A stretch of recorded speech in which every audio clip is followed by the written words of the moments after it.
I am an atheist, but Jesus was a pretty cool guy.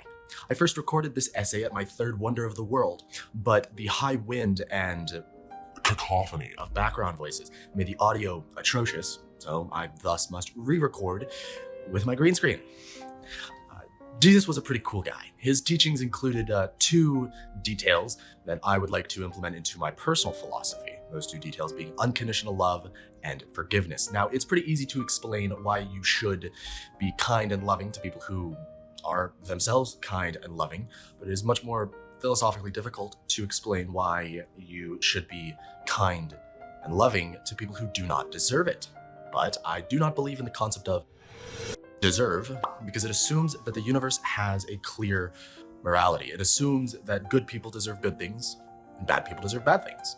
But how can you reliably quantify a person's goodness?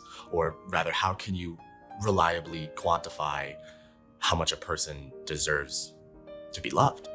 Utilitarianism says that a good action is one that maximizes the happiness of the maximum number of people. So we could say that a good person is someone whose actions generally maximize the happiness of others, but nobody's perfect and everybody commits a non-negligible amount of bad things. So could we quantify a person's goodness by comparing their total badness against their total goodness? Possibly, if we were omniscient, but we are limited by our ignorance. There are too many variables and there is an overwhelming amount of ripple effects of every action. No single individual has the authority to quantify how much another individual deserves to be loved.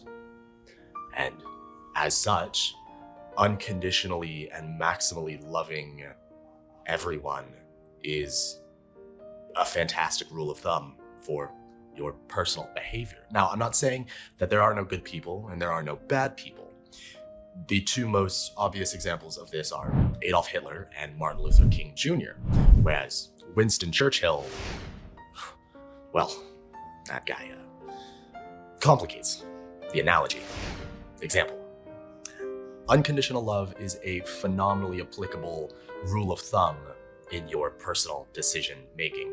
When I was a homeless drug addict, toxic and intolerable, it was my mother's unconditional love in letting me stay at her house that gave me the space to pull my head out of my own ass and get my life on track and become the man that I am today. I didn't deserve her love, and I'm not gonna say that my personhood now retroactively gives my past self deserving of love, because that's a philosophical clusterfuck. But I didn't deserve to be loved, and her love had a rippling domino effect on my life. While in Rio, I was buying food for a homeless guy, and two tourists tried to dissuade me. Don't buy food for him, he's just a drug addict. That food probably was not enough for him to turn his life around, but maybe it was enough to put him in a good mood so that he may be kind to the people in his life. Calling what I did an act of unconditional love would be rather overdramatic. It was just a lunch, but I can still hope that it had a positive domino effect. Forgiveness, on the other hand, is a much more difficult concept to philosophically justify.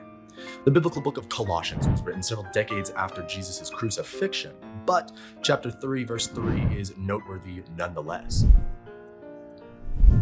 I do not believe in a heavenly Father, so I interpret this verse as instruction to remind yourself of the mistakes that you have made when you find yourself fixating on the mistakes of others.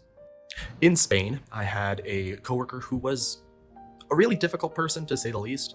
I wouldn't call him a waste of a life like I did in this video, because I don't know enough to reliably quantify his goodness or his life choices, but I did derive a decent mantra to help me in dealing with him. He is human, just like me. He's limited by his ignorance, just like me. He did not ask to be born, just like me, and he does not want to die, just like me. Now, that mantra has helped me with countless other difficult people, along with a plethora of stoic quotes, but those offer little assistance when coping with more egregious traumas. In this video, I recommended toxic journaling as a technique to not repress your rage. And now, 2 months later, I still recommend it, but I can verify that it is not a 100% solution. 2 years ago, I sent an email to my mother detailing her mistake and why I did not want a relationship with her. I am certain that both of these were steps in the right direction. I know for a fact that acknowledging how I felt to myself was essential to the progress that I have made since then.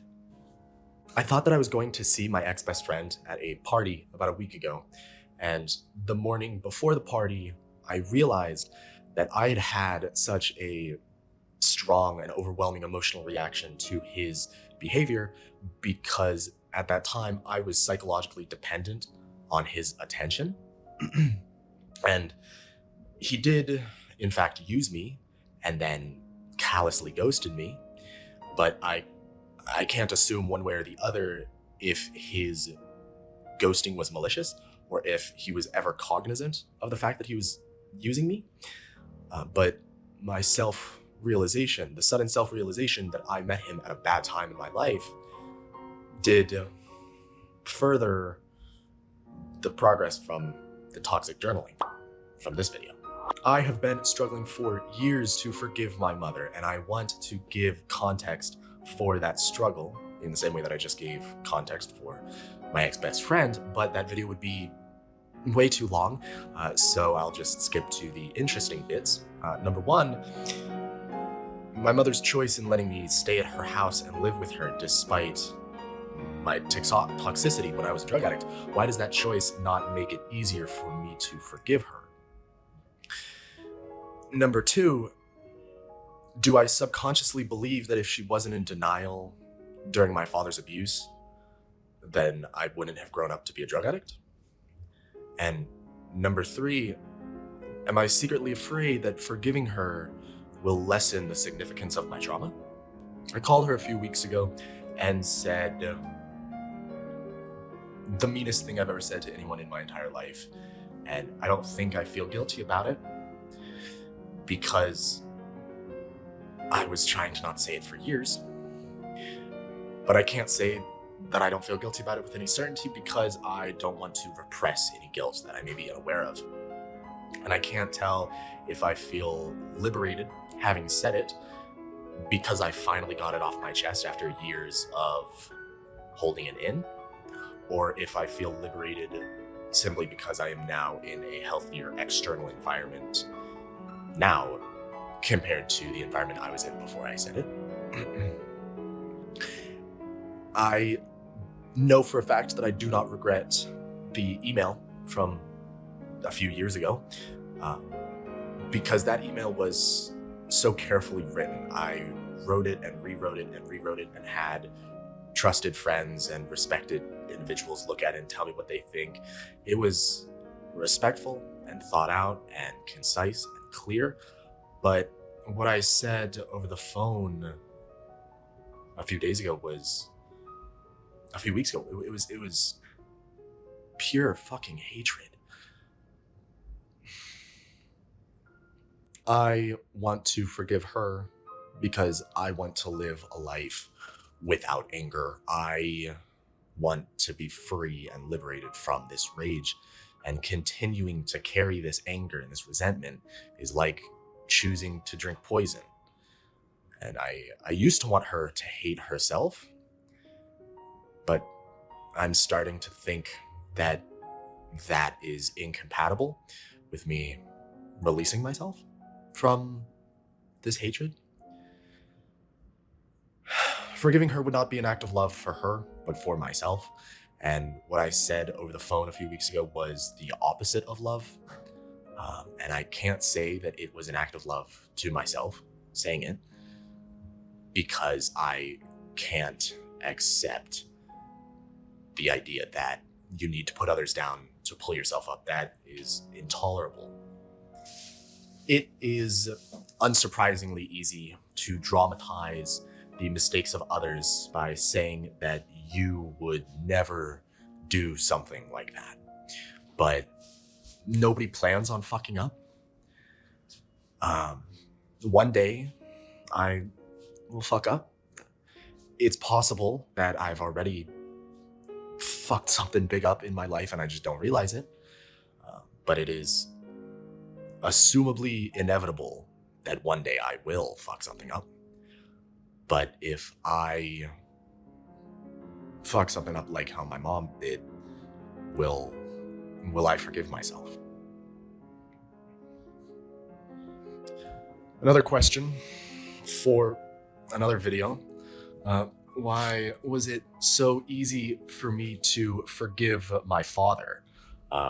Why was it so easy for me to forgive the guy who was actually torturing us? But I've struggled for years to forgive the coward who was not strong enough to stop the abuse. I need a drink.